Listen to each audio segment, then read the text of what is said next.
Welcome to the TheLanCave, where we're living as nerds. We're talking video games, gaming news, and lots of Disney this week. I'm joined by Owen, as per usual. Hello! And, D23, not usually something that's on gaming radar, but in this case, we got a lot to talk about. So we'll get to that very soon.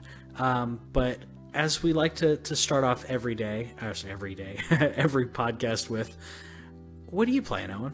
As fun as every day would be, like, if we had the time to do an everyday show, I would totally do the show. It'd be great. Like, if it was like a 30-minute thing. Yeah. But as we all know, for the past 3 weeks, I think, I've been working on Fire Emblem Three Houses on the Switch. I finally finished that at around hour 55. Awesome game. Definitely my game of the year to date.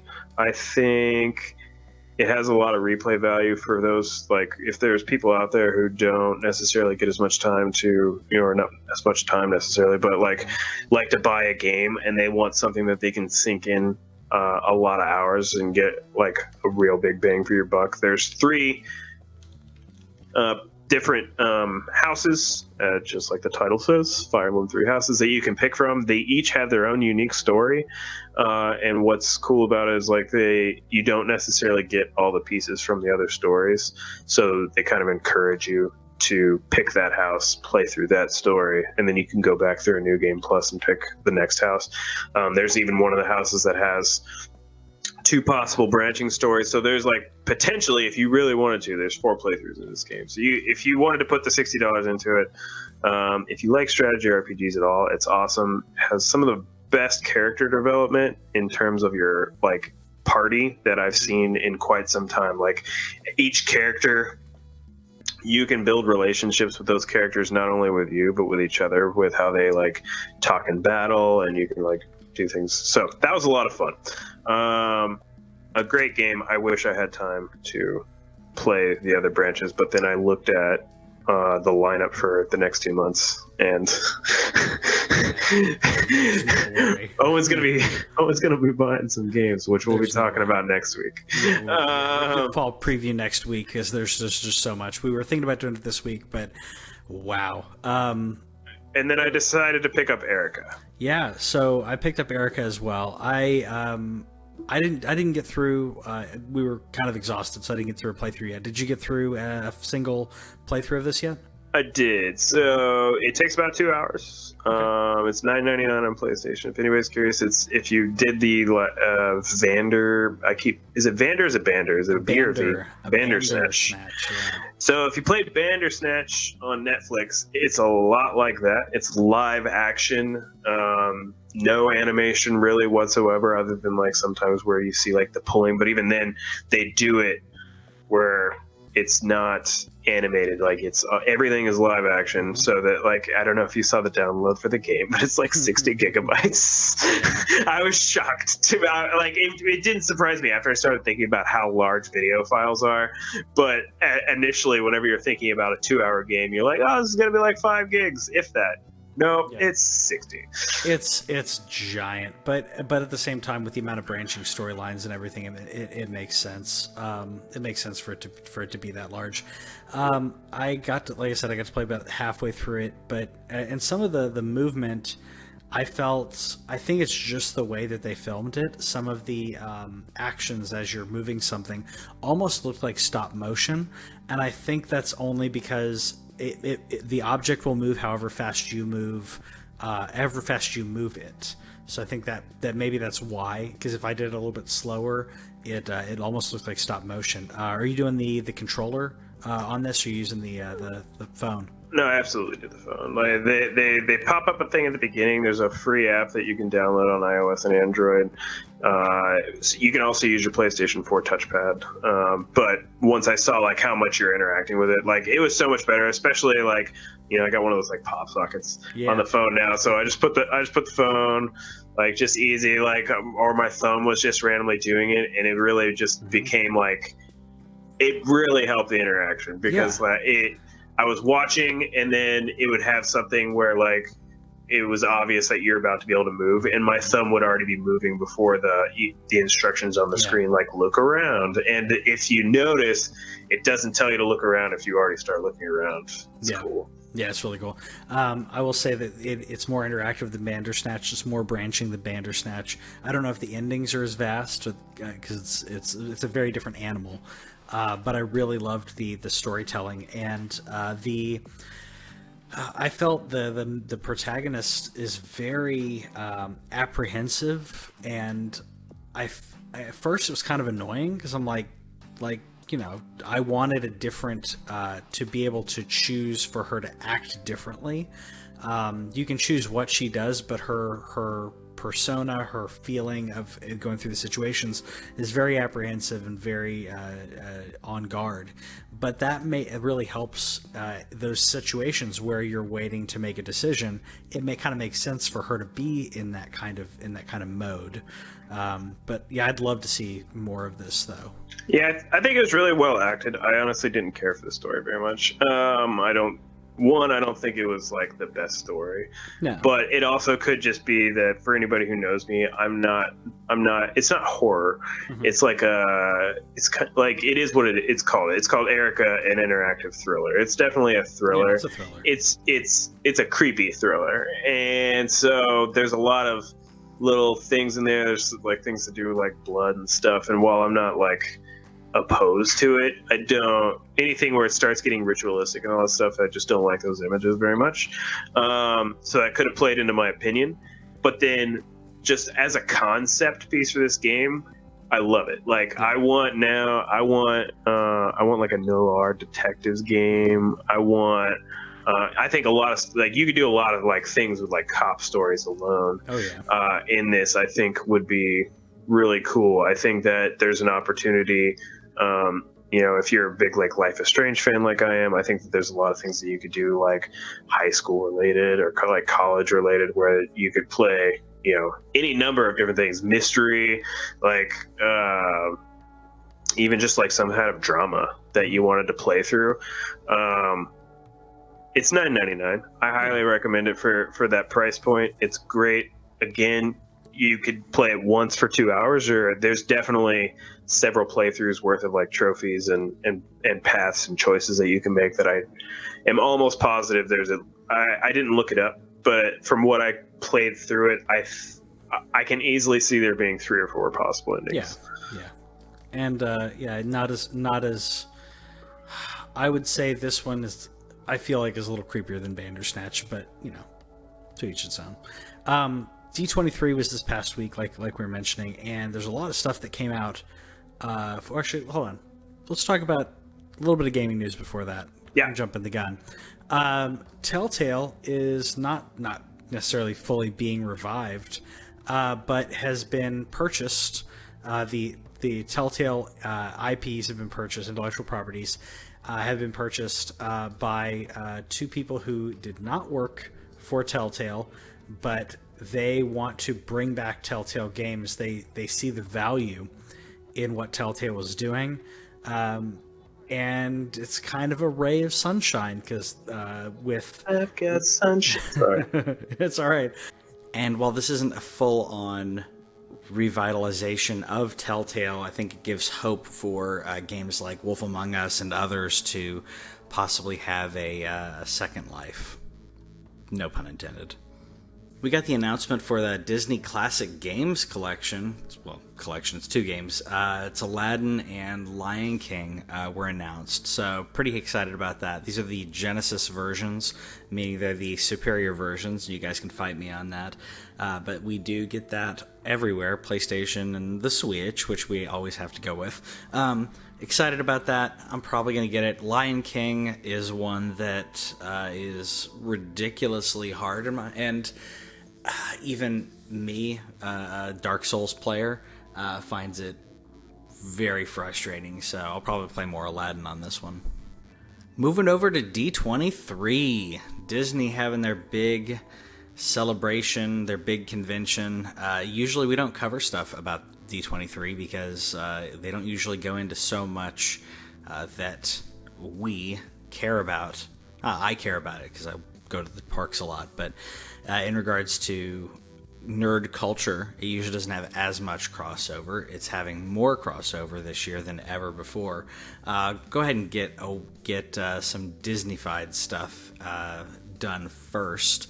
We got Lady and the Tramp, a live action that's coming out later this year in Disney streaming, which we'll be talking a lot about. Disney Plus is a ridiculously good deal, especially with their ESPN bundling. If they have live TV with that, Owen's going to totally go with it. This is being re-recorded, so he is not able to chime in here, but that is totally his bag. Moving on from that, we also got a Christmas movie that I'm sorry I gotta watch. Noel, I'll probably watch this. Whitney and I watch a lot of Christmas movies around the holidays. I like Bill Hader. I like Anna Kendrick. It's probably not gonna be that great, but they got me. Muppets though. Yeah. Did you see this? Yeah. Who doesn't like more Muppets? Yeah. I don't know how good it's going to be, but they've tried to revive Muppets multiple times in the past decade or so. So I'm hoping this does it with it being a little bit more loose. I feel like the totally scripted, almost adult Muppets that they tried to do, I think was the wrong choice. So I feel like this is going to be a good direction for them. Yeah, I don't know. Like you mentioned, they've tried to do this multiple times. Jason Segel's version, like the sequel that they did to that, was not good, but Jason Segel's was very good. And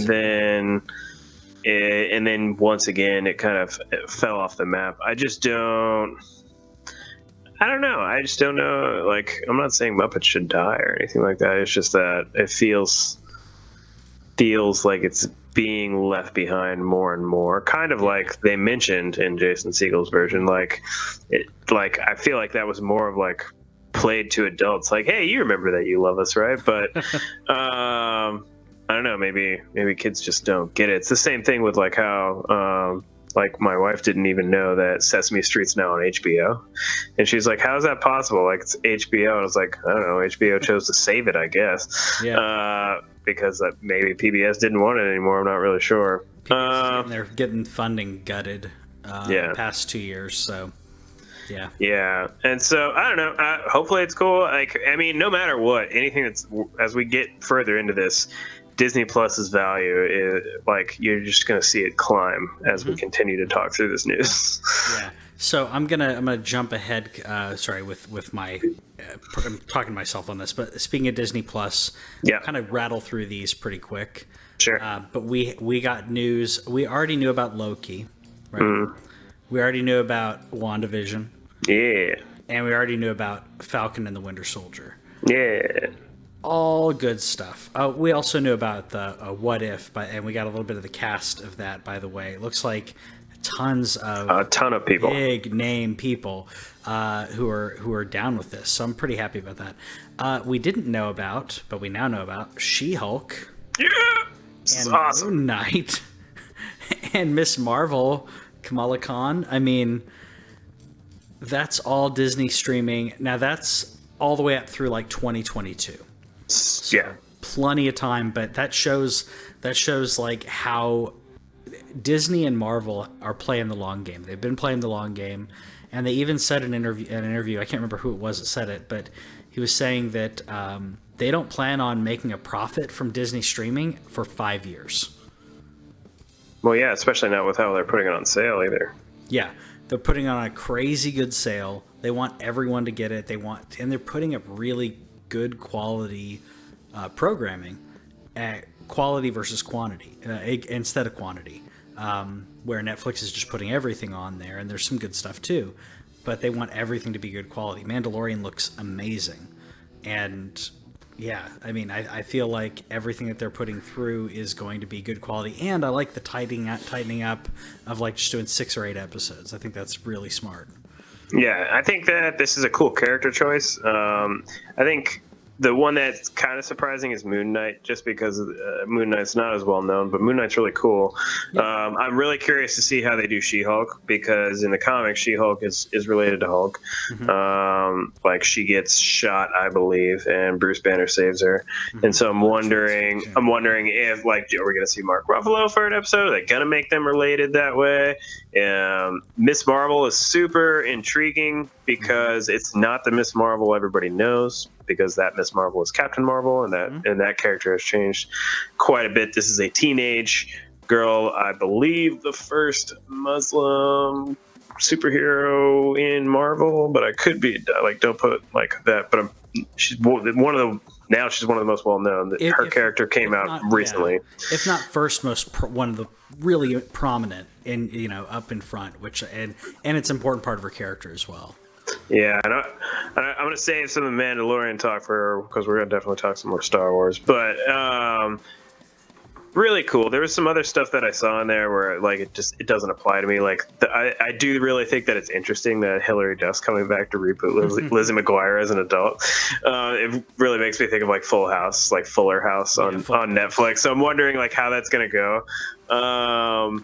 There was a couple other things, and then, like, they also mentioned that Avengers Endgame is going to be on the streaming service, which is cool, just to kind of show you, like, hey, we're not just giving you, like, old Disney movies, like, we're going to be giving you the Disney movies you also want available. Yeah, I can't tell you how many people I've, like, had to talk to about that, where in casually talking about Disney streaming, and they're like, and I know what it was. I was talking to someone recently, and I was talking about the bundle that they're going to be doing with ESPN and Disney Plus.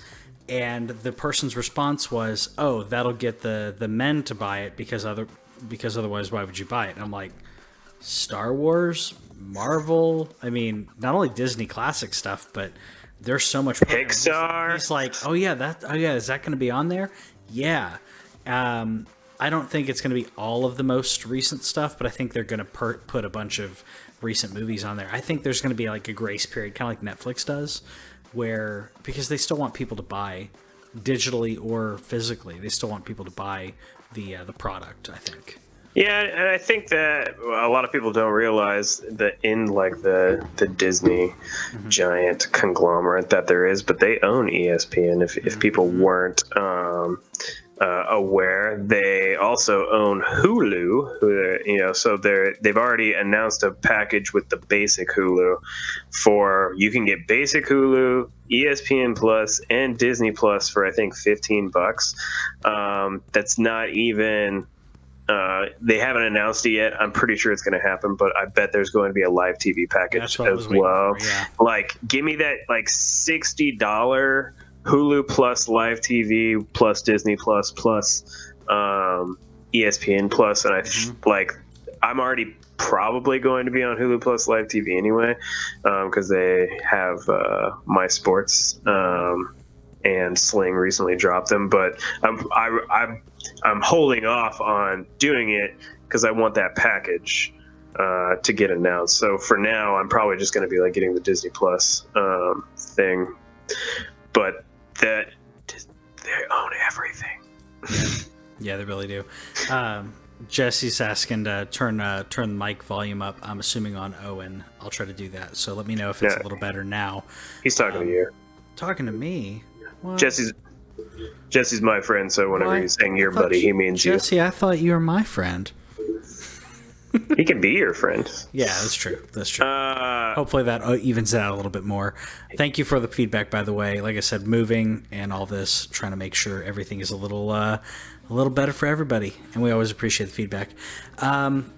Again, talking about Star Wars, I don't want to go into, because I don't want to spoil anything when it comes to Galaxy's Edge, the Black Spire Outpost, everything that I've done for at the parks. But have you looked at the hotel? Are you cool with that stuff being talked about?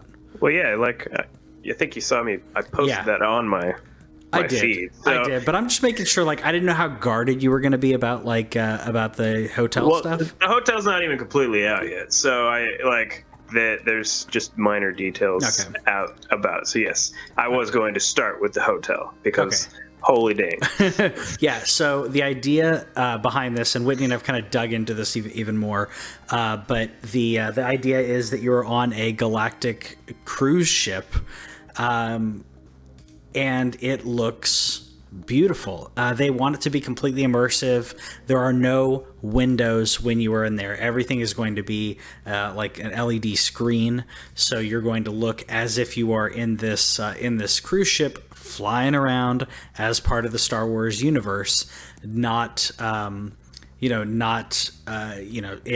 in Florida. Which honestly, I'll be straight up honest. As soon as I saw all this, it made me think of Deep Space Nine. Yeah, and I mean that in a completely good way, because I think that's your favorite Star. It's mine too. So it's the best Star Trek. It's the best Star Trek. So like as soon as I saw that, I was like, this makes me think of Deep Space Nine, the promenade and everything on there, and I literally got tears in my eyes because I didn't get to go to the Star Trek experience that they had in Vegas back in the day. That you could go onto this promenade and. Oh, that's cool. It was. I didn't even know that existed. Yeah, it was an immersive experience in Vegas, and I want to say it ended in 2004, 2005. No, yeah, that's why I wouldn't know about that. Yeah, maybe it was a little bit later than that, but it wasn't out that long, and I either wasn't 21 or I did not have very much money, so I couldn't just drop into Vegas and do it. Speaking of money, though, yeah, it's stupid. It's crazy expensive. I will say, I know that they spared no expense. Spared no expense. I mean, I'm sure we'll have a coupon day. Okay, so they've put out like estimated prices of like the regular rooms, and you're looking at around $1,000 a day, or an evening, whatever. I will say, from everything that I've looked at.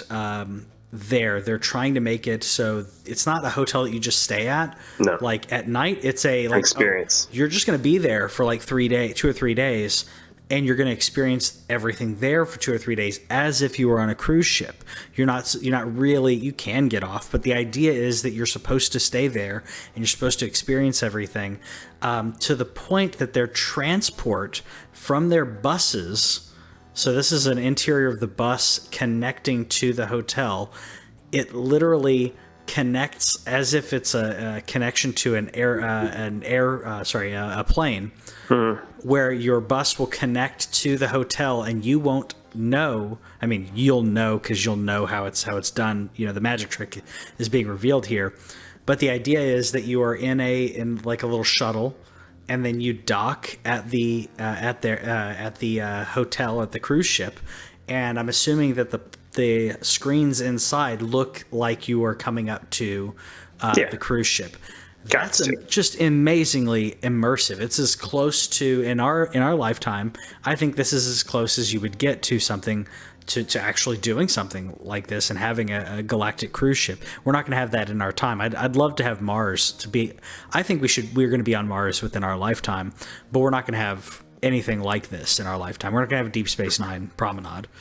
No, it takes like 5 years to get there. So, so I went from being like, yeah, we're going to go with our friends. It was 2021. Let's go to screw my friends. I want to go to this hotel. I still want to go with my friends. I love you guys if you actually listen. But I mean, it looks pretty.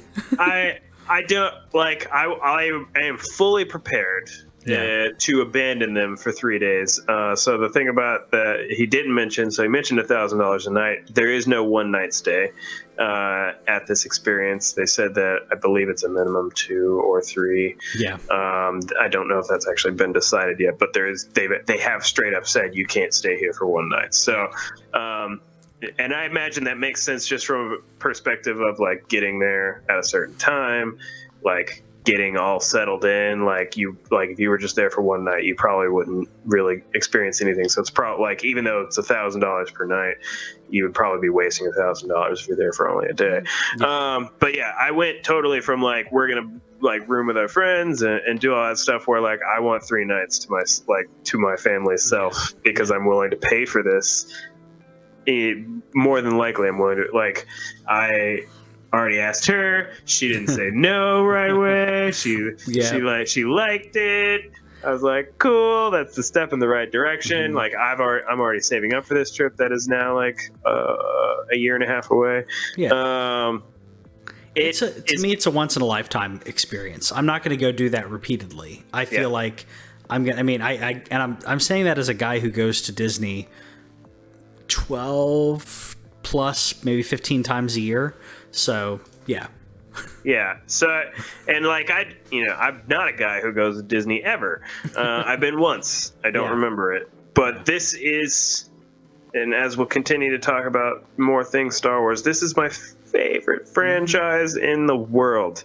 I love this universe more than any other universe, except for maybe Zelda. It's a really close, like, 1-2 situation, but like as a continuing universe, Star Wars is my favorite thing. And when I saw this, I was like, I didn't cry, but I literally like yelled out, and I was like, this is dope. This is got to be one of the coolest things I've ever seen. It made me think of like, I've been to like a beach resort on our honeymoon, and it was awesome. It was one of those all-inclusive experiences, which this is. All the meal, like that money that you're paying, everything gets wrapped into it, as far as I understand it.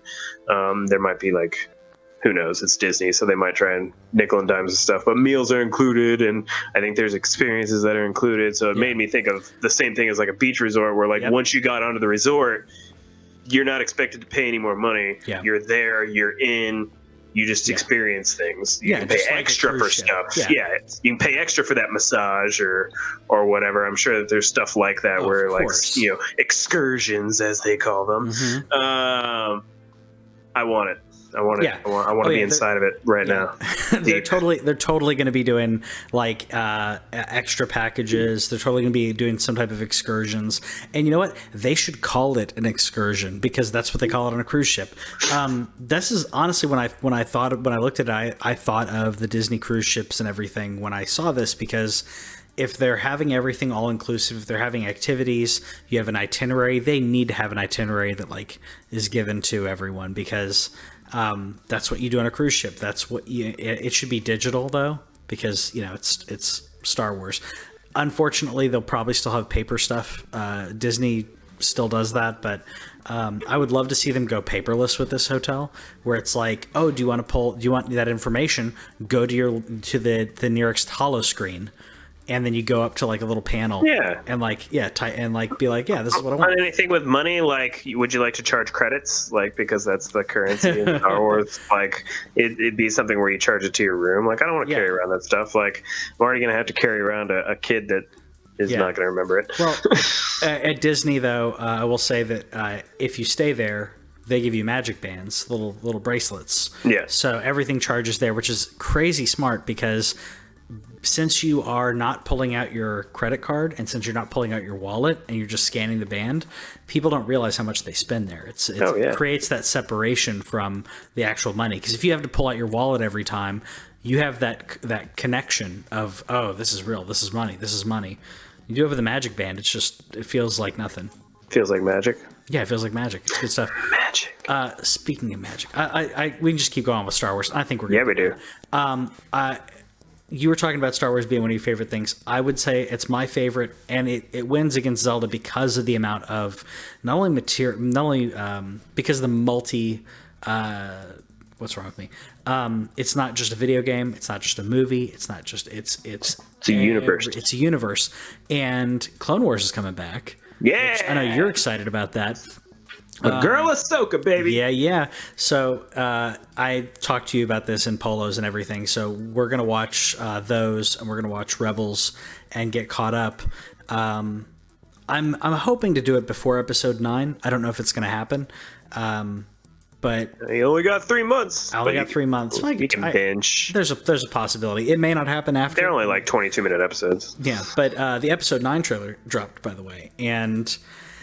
So I would say this is a sizzle reel. They called it the second trailer, but it's a sizzle reel. It's the feels. Star Wars. It's the feels trailer. Half of this is just showing all the things that you loved growing up, and if you're younger than us, it also shows the things that you loved when you were growing up, showing the prequels.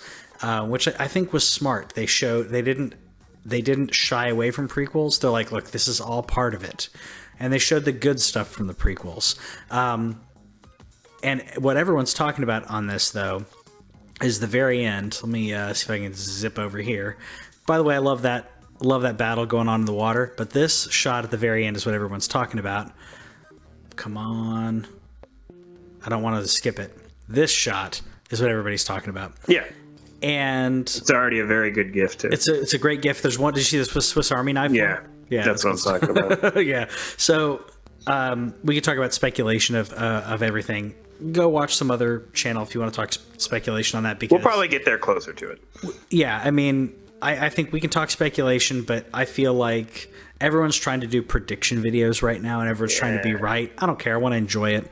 But I will say I don't think they're going to make her go fully dark, because it would ruin the hero of this trilogy.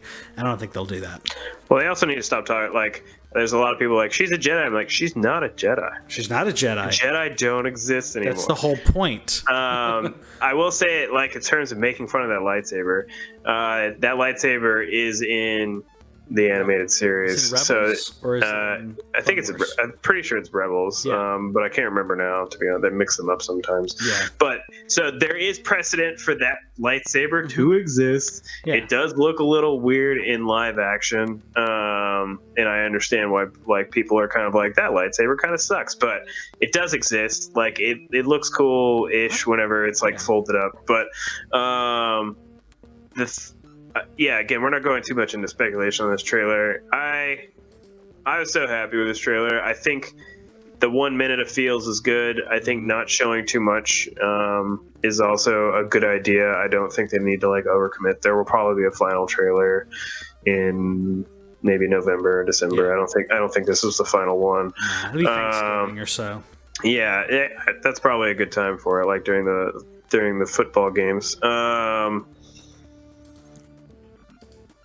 Whatever thoughts that you have on this trilogy, it's okay. Like, it's okay. You know, if you haven't been the biggest fan, it's fine. But know that, like, Disney is, they understand. Like, there's a reason why The Mandalorian looks so cool, which we haven't even really talked about. There's a reason why Clone Wars is coming back, which is awesome. There's a reason why there's a freaking Obi-Wan television show. Like, they understand that this IP, you can't mess with this IP too much, or people like rage. Like, they understood with Solo. As soon as Solo bombed, they said, okay, no more of these side movies for a little while. We got to figure this out. So understand that when they brought Abrams back for Episode 9, which is what they weren't originally going to do, I don't think. No. They're trying to bring it back to where Force Awakens was, which that one's hotly debated. But I'm a huge, like, lover of it, and some people are. But, you know, just go into it with an open mind. Yeah, let's all enjoy it. I feel like watching this new trilogy.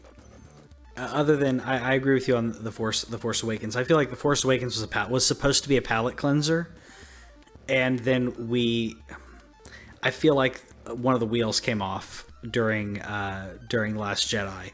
Last Jedi is still enjoyable, but you and I've talked about, like, the unneeded Canto Bite, the casino. Yeah. Completely unnecessary, and I don't think that's an objective, like, opinion. That's not even subjective. I'm not even talking about, like, people are talking about them trying to inject, like, there's people on the right who are upset saying, like, oh, they're trying to be social justice warriors, whatever. Like, I don't care about that. Just from a story perspective, I feel like it wasn't as good, but I feel like we're now in a position that the older generation was when they watched the prequels. Because when I watched the prequels when I was younger, because I was in high school when the prequels came out, and I thought Phantom Menace was pretty good. It was pretty good. And then as I got older, I'm like, there's some things I don't like about that. Now I've come back around where I'm like, okay, there are some things I don't like, but the script sucks. The script on all three of those movies is garbage. Yeah. But the lightsabers, the music, the visual effects were really great. Yeah, there's so much. There's good in there. I still want to see the Topher Grace edit of the prequels. I'm still waiting for that. You know about that? No. Oh, Topher Grace is a huge Star Wars fan, and he edited all 3 movies into one. Oh. And it's supposed to be fantastic. It's supposed to be like a little over 3 hours, I want to say. But like all that's left of episode 1, he basically had the duel between Maul and Obi-Wan and Qui-Gon, and that's all about everything from episode 1. And then it's like maybe 10 minutes of the movie, and then it goes on from there. But yeah, Star Wars is amazing, and I'll probably never watch that. That's okay. Yeah, that's all right. I did get out of here with your machete order. Too, whatever it's called. I'm tired of that. Nah, just no. We started a New Hope, and we go all the way through. Like there is no like I'm gonna like you need to go episode 1, 2, skip 3, go to 4. No, none of that. Yeah. We start like when my son is old enough. We're starting with a New Hope. I think machete is 4, 5, 1, 2, 3, 6. Like just start with A New Hope. It's the best one. It's the original. So I love each one of those movies and we'll talk about Star Wars like in a Star Wars special another time. I feel like every single one of those movies is great for its own reason. I like that they came out with like a defined, which is kind of hard to read here. I apologize, but they defined the eras of Star Wars. I'm trying to zoom in a little bit. Oh, they gave them new names? So they kind of gave them new / official names of the different pieces of the trilogy. So you have the Age of Republic, Age of Rebellion, and Age of Resistance. I feel super bad about that Resistance show. About what Resistance show? It's on the timeline there. The Star Wars Resistance. It's it's an animated show that nobody talks about at all. Is it out? Yeah. Yeah, I had no idea. I have season 1 because like Amazon had a pricing error where they sold the first season for like $1. So I bought the season. I watched episode 1 of it, and I just haven't gone back to it. I'll get to it at some point. But it's kind of like Rebels was way better watching it just back to back action. Like if I would have had to wait weekly for and it's a children's show. It's an awesome. Rebels is my favorite anime. Like I like it more than Clone Wars. But if I would have had to sit there and watch that on a weekly basis, I would have died slowly. So is Resistance also a children's show? Yeah, it was on. I think it was on. What's that? Disney Network HD or Disney HD? Yeah. The the preteen channel. Yeah. It was on that one. Well, yeah. So we could let's see. Do I have more Star Wars? I do have more Star Wars because we talked about Obi-Wan. So it is official. Which my buddy Tim kept messaging me like a week, starting about a week or a week and a half prior to this. He was messaging me saying, "Hey, it's official. It's official. Obi-Wan." I'm like, "Hey, no, nothing said official. Everyone was just saying he's in talks." I'm like, "Okay, well, Keanu Reeves has been in talks to do something with Marvel for like 6 years." So. Obi-Wan coming up here, and I say Obi-Wan, sorry, Ewan McGregor coming up here and having this little moment with Kathleen Kennedy, which I absolutely loved when the look on his face right here, he's so happy when he said that. Did you see this exchange at all? I don't have the sound on, but so he walked up and he basically asked her, "Will you ask me in front of everybody? Will you ask me if are you going to play Obi-Wan again?" So she says, "Are you going to play Obi-Wan again?" And he just says, "Yes," and he's just so happy. Like. Yeah, apparently at one point, like during some interview, and I haven't gone back to look this up because my wife mentioned it, but at some point he said like he wished that it hadn't happened, and maybe and I think in context it was probably with just like how bad the writing was for his character. Probably. And he was one of the better written characters in the prequels in terms of his scripting. Like he stuck closest to his that's the name I was trying to get out to his part. So to see him like so happy about it now, that's good. I'm glad that maybe he's like removed himself enough from that trilogy to realize like, hey, I'm still one of the most iconic characters of all time in Star Wars. I'm still so awesome. I'm gonna guess just based on like his age now, like we're gonna get the period. Again, we're not speculating too much, but there's the period where Obi-Wan goes into hiding on Tatooine and watches over Luke from afar before he's old. So I'm imagining there's gonna be some kind of like adventures there is where they have to place him. Otherwise, I don't know what they can do because he's older now. I'd imagine that's what it's going to be. that being said, they could de-age him. I don't know. There's so many things they could do. If Disney is listening to this, and they should listen to our podcast, Everybody should. every episode of this series should be like labeled something that Obi-Wan has said. Like, there should be an episode called Hello. There should be an episode called Scum and Villainy. Like, every single episode should be like a well-known Obi-Wan quote. You want to go you want to go home and rethink your life. Like, it would be so great. But yeah, every single episode. I want an episode called that. Yeah, if I was doing that, you don't want to sell me death sticks. No, every single episode, like, to me, like, I would, I have the high ground, or just the high ground. Yeah, like that, because it's Ewan McGregor. They're probably going to do, like I said, like they did with Loki. They're going to do 6 or 8 episodes, and that's it. So of course I know him. It's me. Yeah, it's me. I can't wait. I think you're right. I think that he didn't like the way it was handled. I think that he also respects the role that he had.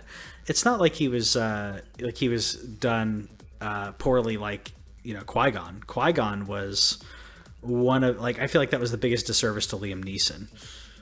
Yeah, maybe it's fine. just me. I mean, I think that, like, no matter who was playing that character, with the fact that it was known that Darth Vader was Obi-Wan's apprentice, like, sure, it's not like Qui-Gon could really stick around. So, like, whoever was in there would have been, like, dead by the middle arc. I think it probably would have been cooler if he lasted till the middle arc.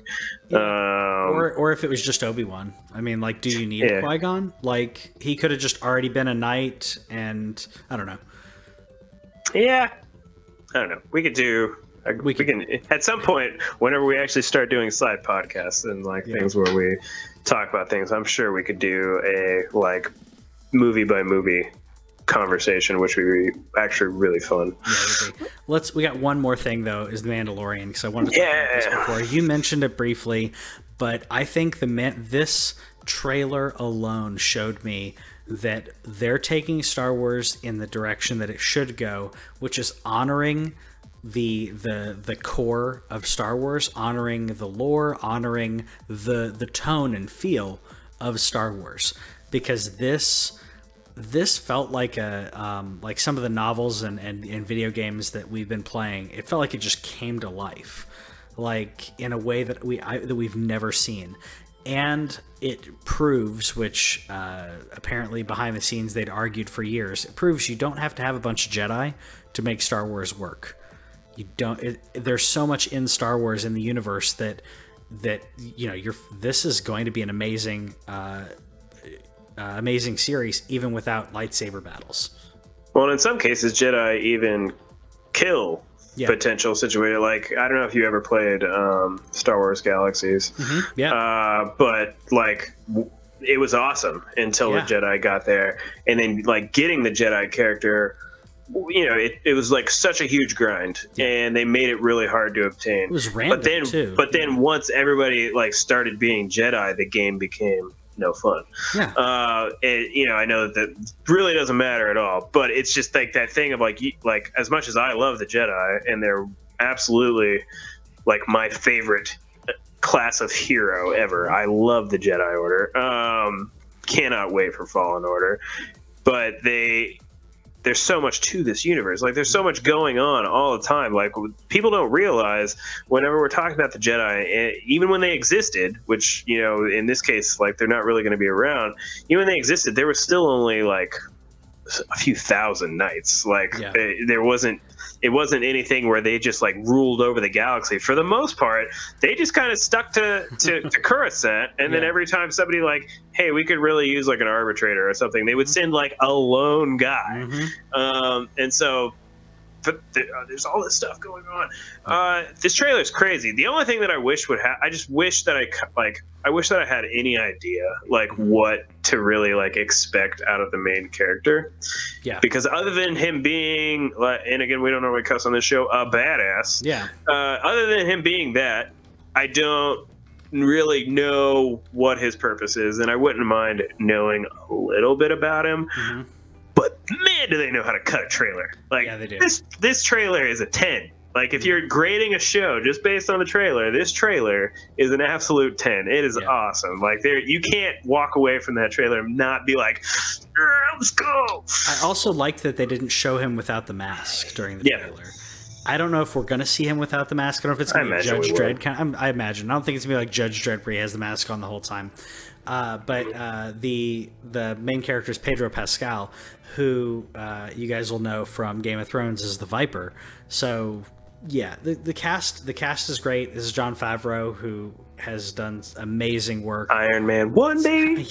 Yeah. So I'm crazy excited about this. So yeah, we'll do more Star Wars stuff. We're gonna do some side podcast stuff about Star Wars, and especially to review the new shows, because while I have fallen behind on the others, yeah, we're gonna have to do spoiler mode on these because I've fallen behind on the other stuff. I'm not gonna follow behind on this. There's no way. This is gonna be binging that weekend, or probably not that evening because we got adult jobs. But I'm not sure. Do you want to do a fall preview next week? Yeah, let's do a fall preview next week. We've been talking so much Star Wars. Let's do some news. We'll talk about the fall preview video games next week as well, because I think this is a pretty sizable episode already.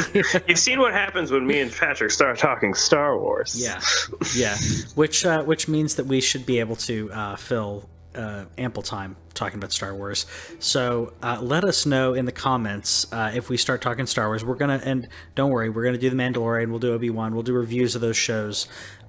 Would you like us to review Star Wars the way that I think we should review it, which is because everyone can talk about Star Wars reviews episode of the movies, but like what they meant to us personally, kind of some personal stories, I think it'd be cool. What do you think? That'd be fun.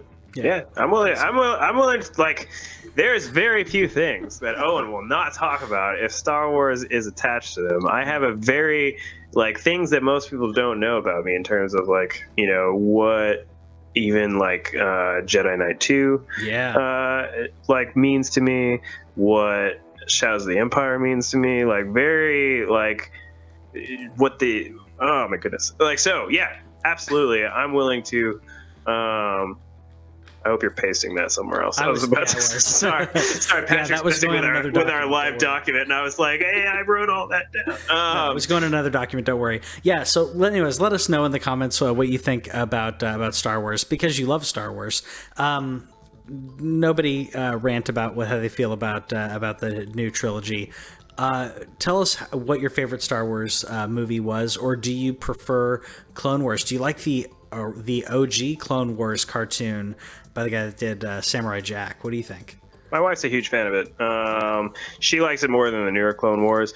I didn't get into it as much because I wanted more script. Like I feel like whenever we watched it, it was very like silent. It's all old school animation, like anime. Honestly, like anime used to be. Because it was cheaper. Anyways, let us know what your favorite thing about Star Wars is in the comments. Sorry, what your favorite movie or TV show is, and we'll talk a lot more of Star Wars later.